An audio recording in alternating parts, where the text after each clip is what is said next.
kung paano ko ano 'to. Magandang hapon po sa ating lahat. Tayo po ngayon ay nasa ikaunang araw ng pitong Paska sa pistahan ng St. John Mary Vianney. Sa buhay ng San Juan Maria Vianney, natuto rin siyang makinig. Sa isang maliit at payapang nayon na nagdarili sa bansang France, isinilang noong May 1786 si St. John Mary Vianney. Siya ay lumaki sa isang pamilyang magsasaka na simple lang ang pamumuhay,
Muli, isang mapagpalang na po sa ating lahat.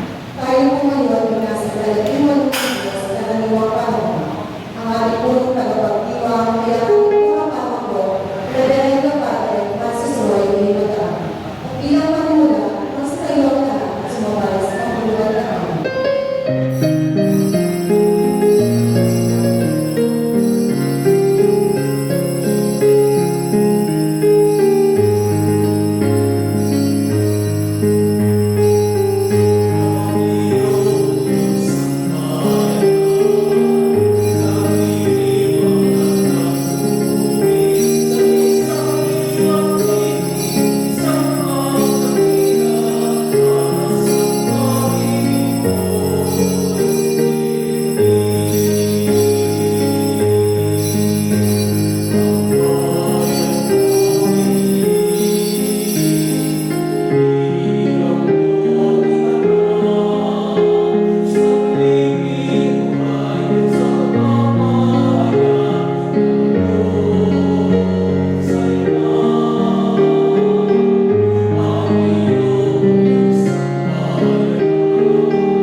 At patubayan tayo sa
Manalangin tayo.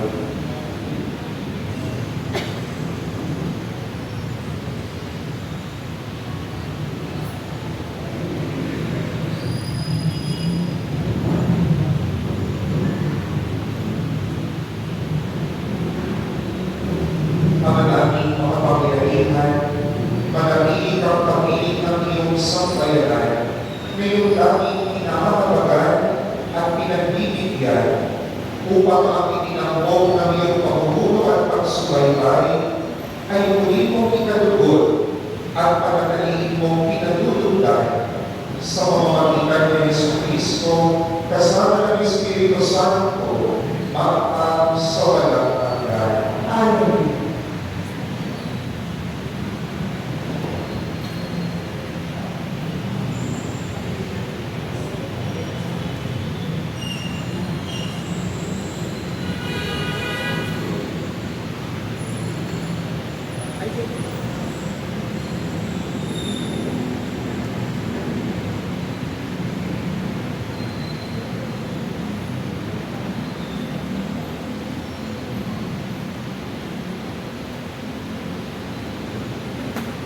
Pagbasa mula sa aklat ni Propeta Isaías. Ito ang sinasabi ng Panginoon, na ito ang tubig, mga nakukuhaw. Ang mga walang salapi ay kumuha ito at bumili ng pagkain. Halin kayo at bumili ng alat at gatas. Bumili kayo, ngunit walang bayan. Bakit pinupugol ang salapi sa mga bagay na hindi nakakabusog? Bakit pinupugos ang pera sa mga bagay na walang halaga? Makinig kayo sa akin at sundin ang utos ko. At matitikman ninyo ang pinakamasarap na pagkain. Pumarito kayo. Kayo ay lumapit at ako ay pakinggan. Makinig sa akin ng kayo ay mabuhay. Ako ay may gagawin walang kagalipan. At ipalalasap sa inyo ang pagpapalang ipinangako ko kay David. Ang salita ng Diyos. Salamat sa Diyos.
Noong panahon iyon, nang marinig ni Jesus ang pagkamatay ni Juan Bautista, siya'y sumakay sa isang bangka at nag-iisang pumunta sa isang ilang na lugar.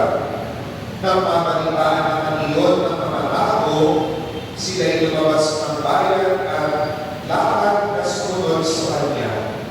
Paglansad ni Jesus sa dalampasigan, nakita niya ang napakaraming tao iyon.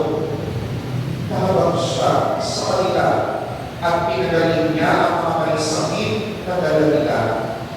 Nang daming tao ay lumapit sa kanya ang mga alagad, sinabi nila, ilang ang tuhog na ito at malapit ng lubog ang araw. Papuntahin ako ninyo sa ngayon ang mga tao upang makabili ng kanilang makakain. Hindi na sila kailangan umalis pa, sabi ni Jesus. Kayo ang magbigay sa kanila ng makakain. Sumagot sila, 5 po ang tinapay ng dadalawang isda natin. Dalhin ninyo ito, sabi niya. Pinaupo niya sa batuan ng mga tao, kinuha ang 5 tinapay ng 2 isda, tumingala siya sa langit at nagpasalamat sa Diyos. Pinagpapilagin niya ang mga tinapay at iniputok sa mga alagad na ipamigay iyon sa mga tao. Kumain silang lahat at nabusog. Tinipon ng mga alagad at lumapis at sila'y nakatulog ng 12 pakol ng hati-hating tinapay. May 5,000 lalaki ang kumain, bukod pa sa mga babae at mga bata. Ang mabuting balita ng Panginoon. Pinupuri na namin, Panginoon sa Kristo. Magandang gabi po sa inyong lahat. Mayroon po ba talagang kayang makapag-iwalay sa atin sa pag-ibig ng Diyos? Sabi ni San Pablo sa ikalawang pagbasa ng may paninindigan, wala. Walang makapag-iwalay sa atin sa pag-ibig ng Diyos. Dahil kayaman niyakap ni Jesus ang lahat ng tungkol sa tao upang kahit anumang sitwasyon ang kabilangan natin, nandoon ang pag-ibig ng Diyos. Nandoon ang Diyos kasama natin. Mula pagsilang hanggang kamatayan at kahit pamatapos ang kamatayan, nandiyan lagi ang pag-ibig ng Diyos. Sapagkat iyon ang dahilan kung bakit siya Diyos. Dahil siya ay pag-ibig na kahit nasa pinakamababa at pinakamahirap na tayong yugo ng buhay, hindi mababago ang kanyang pasya na samahan tayo. Na kahit papaktihan o pagdudahan natin ang kanyang presensya at pagkilos sa ating buhay, hindi siya mawawala. Hindi niya ilalayo at tatanggalin sa atin ang kanyang pag-ibig. Kahit sa unang pagbasa at sa mabuting balita sa librong ito, sinasabi sa atin na kahit sa kahirapan, kagutungan sa iba't ibang aspeto ng pagkatao, nandoon ang Diyos para usugin tayo, para turuin tayo, biyayaan tayo at samahan tayo. Walang makapagbabago ng pasya ng Diyos na mahalin tayo dahil yun ang kanyang pagkakadiyos. Ang hindi ito makabago kahit silain ng tao ang kanyang nilikha. Kumitin ang tao sa kasamaan, kamulihan ng tao ang kanyang pagmamahal, hindi magbabago o mababago ng tao ang pasya ng Diyos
buhay, hindi natin makakamdaman kung tayo'y walang-wala.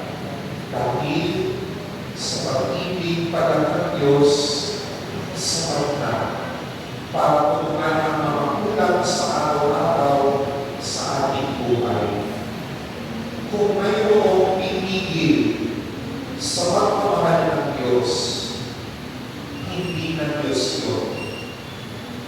Dahil hindi na gagawin yun, tayo na ang pipigil yun. Nasa mga palad at kalooban na natin ang pagpapasya kung tatanggihan at itatapon natin ang kanyang pag-ibig sa atin.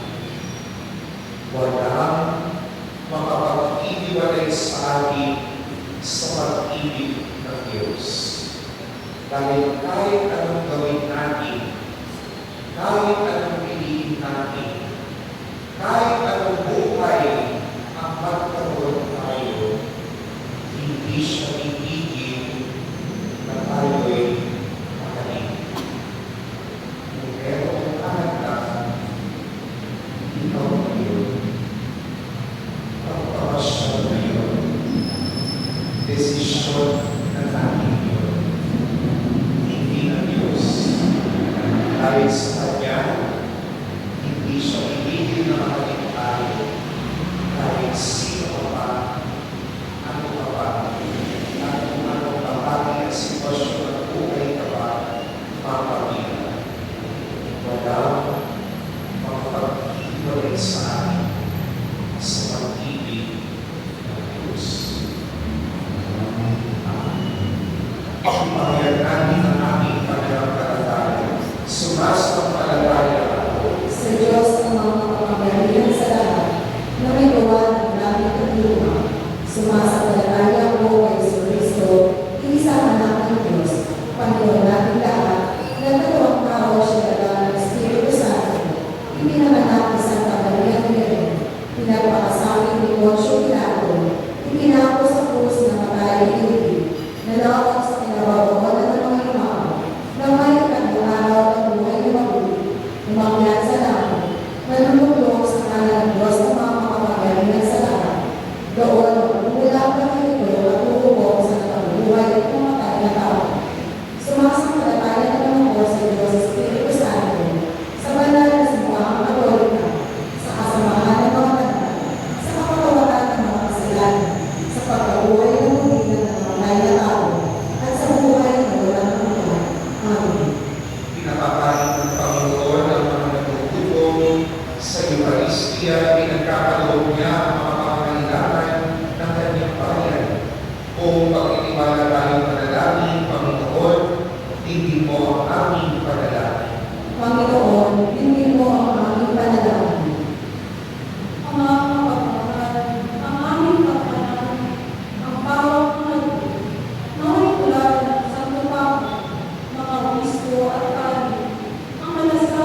at magpang sa walang hanggan. Amen.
Manalangin kayo mga kapatid upang mapagkain namin ikalugal ng Diyos amang makapangyarihan. Tanggapin mo ang Panginoon at pagpapalahan sa iyong mga kamay, sa kawalan niya at karangalan sa aming kapakinabangan at sa buong sambayanan ng Panginoon.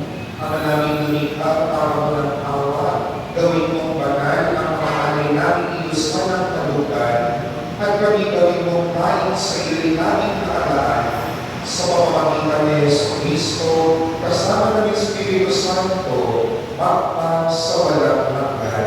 Amen. Sumainyo ang Panginoon, At sa may Diyos, at sa Diyos ng inyong puso at diwa. inasan natin sa Panginoon, Pasalamatan natin ang Panginoong ating Diyos. naapat na siya ay pasalamatan. Ama namin makapangyarihan, tunay ng parapat nito ay aming pasalamatan sa pamamagitan ni Yesu Cristo na aming Panginoon. Lumabang na bagbag ang kanyang loob sa pagkakatanin ng tao sa sansibuko. Kaya pinabuti niyang siya'y ipanganak ng birhen bukod mong pinagpala sa babaeng lahat.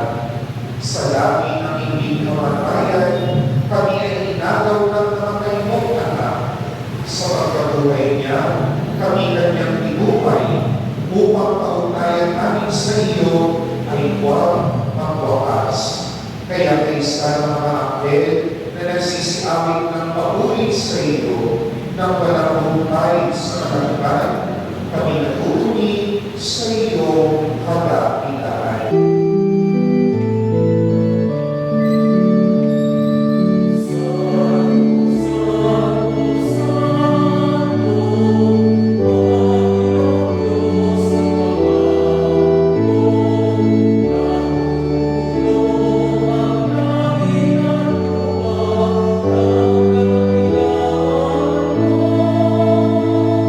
Hosanna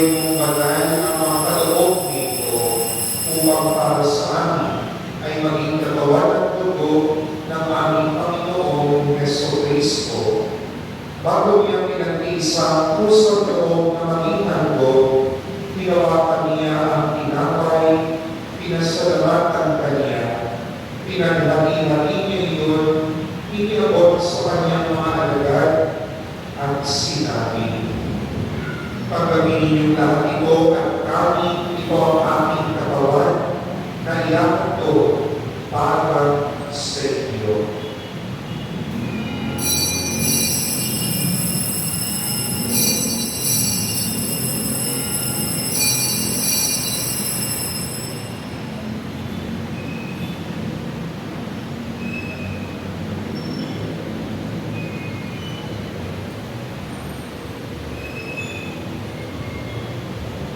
Gayon din naman nang matapos ang hapunan, hinawakan niya ang kalis, ngunit kanyang pinasalamatan. Piniyabot niya ang kalis sa kanyang mga alagad at sinabi, "Tanggapin niyo lahat ito at inumin, ito ang kalis ng aking dugo, ng bago at panahanggang ipan. Ang aking dugo ay ibubuhos para sa inyo at para sa lahat, sa ito pagpapatawad ng mga kasalanan. Gawin niyo ito sa pagkalala sa akin."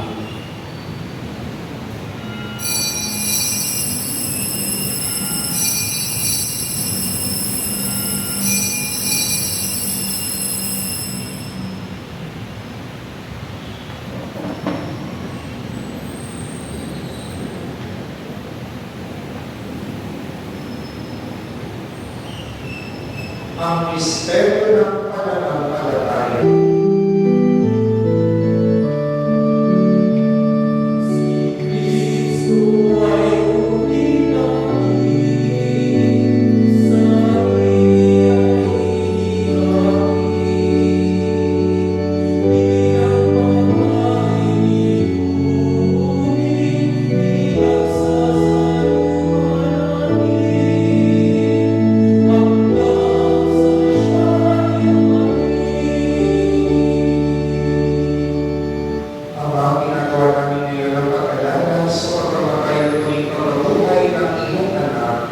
Kaya piniyaalay namin sa iyo, tinapay na nagbibigay buhay at ang kalis na nagkakalob ng kaligtasan. Kami nagpapasalamat dahil kami iyong inarapat na tumayo sa harap mo para maglingkod sa iyo. Isinasama namin kami magsasalo-salo sa katawan ng Dugo ni Kristo ay matuklod sa pagkakaisa sa pamamagitan ng Espiritu Santo. Ama, tinabi mo yung simbahan laganap sa buong daigdig, kuskusin mo kami sa pag-ibig, kaysa ni Leon na aming Papa at ni Roberto na aming Obispo at ng Tanang Kaparian. Alalahanin mo rin mga kapatid namin nahintay na may pag-asang sila'y mabubuhay, kayo din ang lahat ng mga pumanaw, kawan sila tatuloy sa iyong kaliwanagan. Kawan mo pag-itabagin kami lahat na makasalo sa iyong buhay na walang wakas. Kaysa na mahal na Birhen Maria, Ina ng Diyos, si San Jose, ang kanyang esposo, kaysa ng mga apostol at ng lahat ng mga banal na namuhay dito sa daigdig ng kalugod-lugod sa iyo. May pag-iwaman namin ang pagtubuli sa ikaraman mo sa pamamagitan ng iyong anak na aming Panginoong Jesucristo. Sa pamamagitan ni Kristo, kasama niya sa Kanya, ang lahat ng parangalan ng pagpulihin sa iyo, Diyos na mapakapangyarihan, kasama ng Espiritu Santo, magpa sa walang hanggan.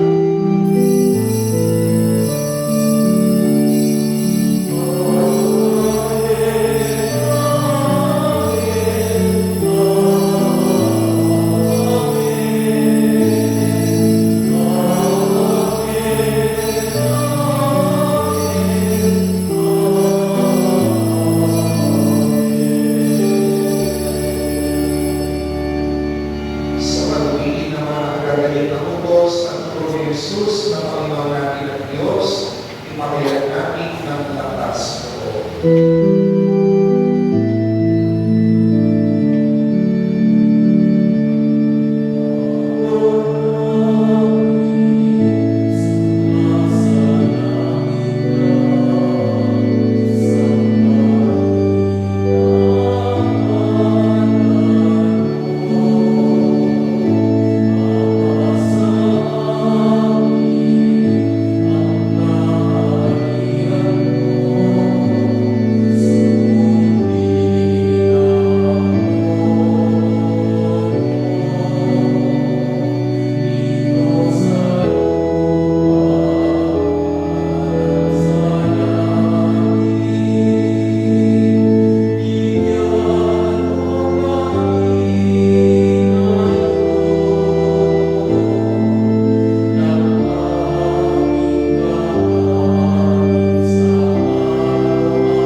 magpaw sa walang hanggan. Amen. Ang kapayapaan ng Panginoon ay laging sumainyo. At sa iyo, Ibahagi ko ninyo ang kapayapaan sa bawat isa.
Manalangin tayo.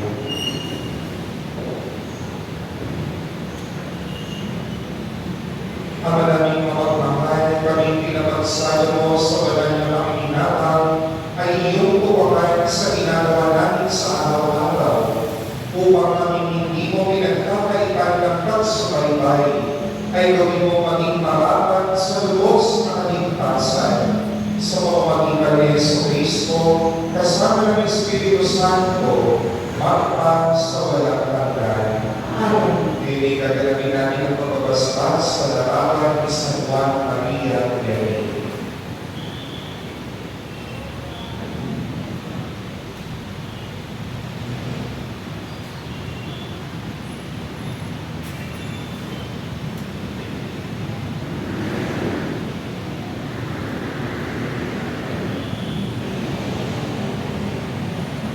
Mga kapatid, ang larawan na ito ngayon ay isa-isa ang tanda ng inyong pananampalataya at pamitungo sa pagmamahal ng Diyos sa atin at sa mabisang tulong ng mahal na Birhen at ng mga santo. Hinihiling natin ang grasya at pagpapala ng Diyos sa larawang ito upang ang ating buhay ay maangkop at maayon sa mga halimbawa at aral ni Jesus at ng mga santo. Sikapin mabuhay bilang paubuting Kristiyano, tumutupad ng mga tungkulin sa Diyos at sa kapwa upang maging mabisa ang ating panalangin. Manalangin tayo. Panginoong Diyos, Ikaw ay bukal at simula ng lahat ng pagpapala at biyaya.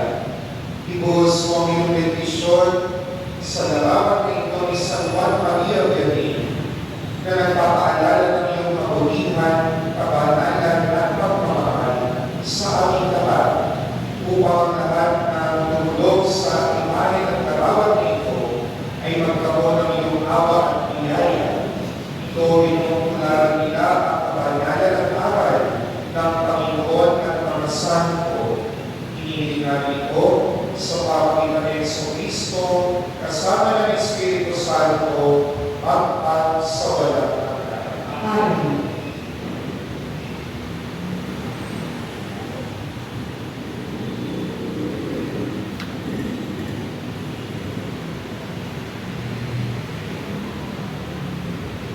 Magsibuo na sa madali.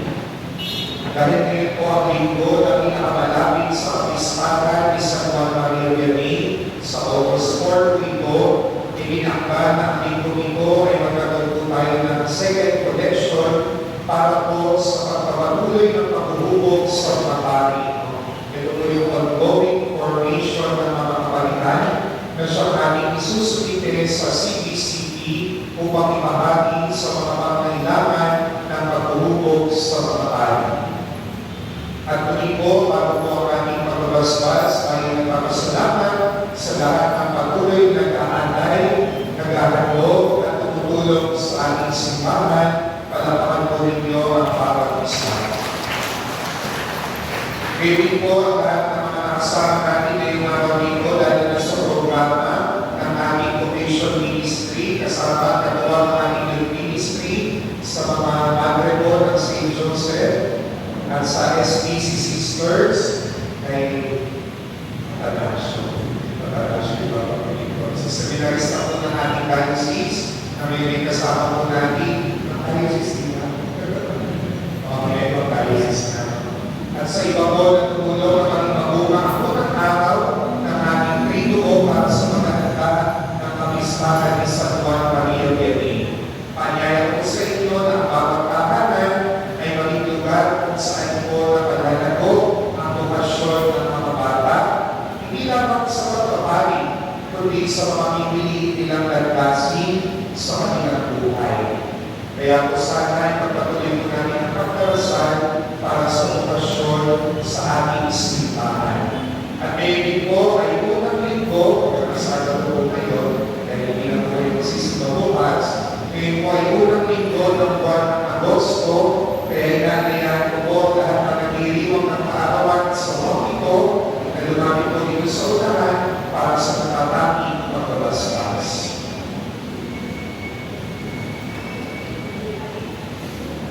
Magsipayo po ang lahat, manalangin po tayo.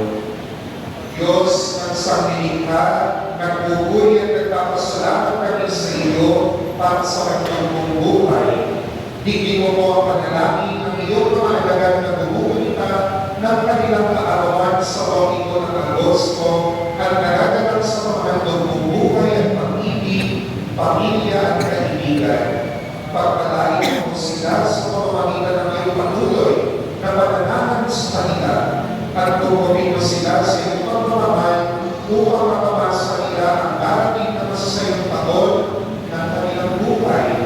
Lahat naman ito ay maging kalugod-lugod sa iyo. Hinihiling namin ito sa pamamagitan ni Jesucristo, kasama ng Espiritu Santo, magpa sa walang hanggan. Amen.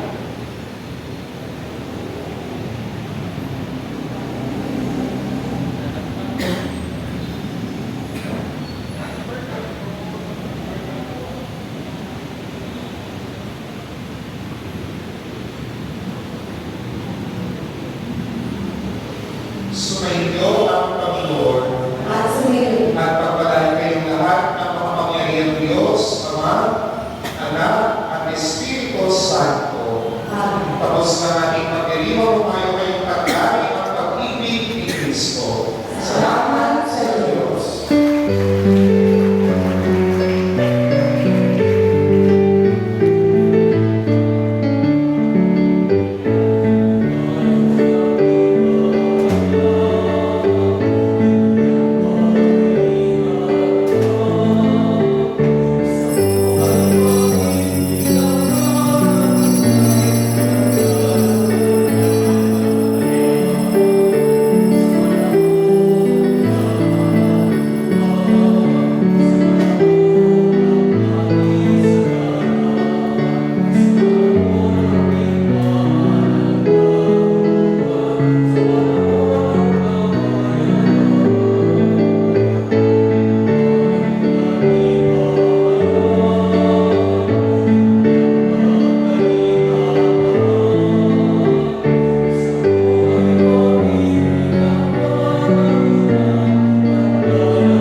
Sabi mo picture, oh.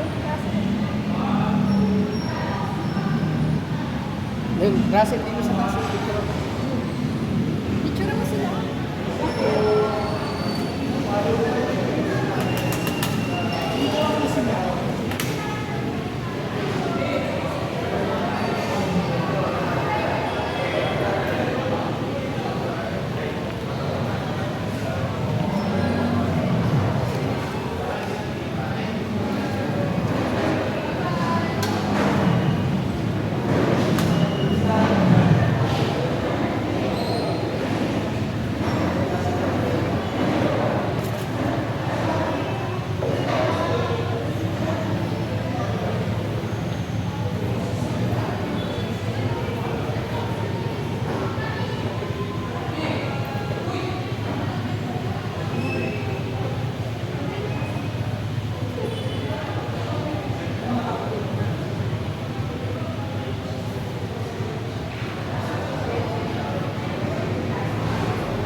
Ah,